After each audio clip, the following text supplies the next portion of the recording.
What makes a design feel bad?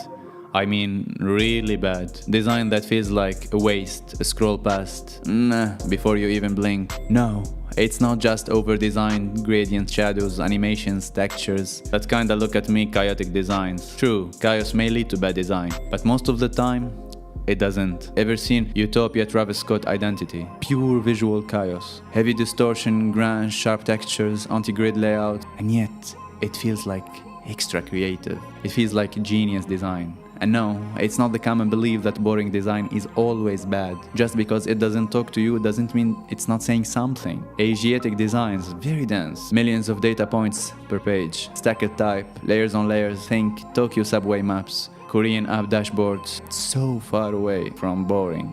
But Scandinavian design, clean, quiet, empty to the untrained eye. But to some, that's calm, precision, that's perfect design. What's boring to one, it might be balanced to another one. And no, bad design doesn't always look bad. Some designs are so pretty till they fail. Think Apple's new liquid glass, for example. Gorgeous, glossy, eye candy, until you try reading it in daylight. Suddenly, it's useless, aesthetically pleasing, trash. Compare that to Apple's previous glass morphism.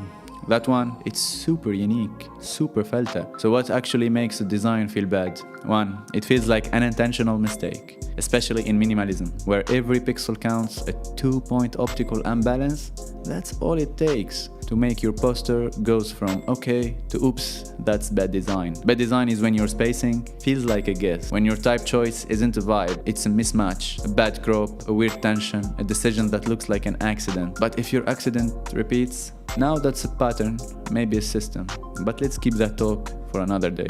2. It kills your creativity. Ever look at a design and suddenly you're sketching, thinking, building? You're inspired, like you're in a jam session with your own brain. That's good design. Bad design, it's a block. You look, you sigh, and you regret. Nothing comes, it doesn't open your mind, it gives you nothing back. 3. It serves no purpose. Imagine a spoon with no bowl, just the handle. Slick, sculptural, minimal, but try eating a soup with it. Exactly. Might be art, might be trend, but as a design, it's out of context. Because it's just there, taking up space and doing nothing. As a brand designer, I love bad design. I've used it a lot, and not ironically, and not by accident. So my question for you, branding expert in the comments, what makes a bad design a need and a must in branding?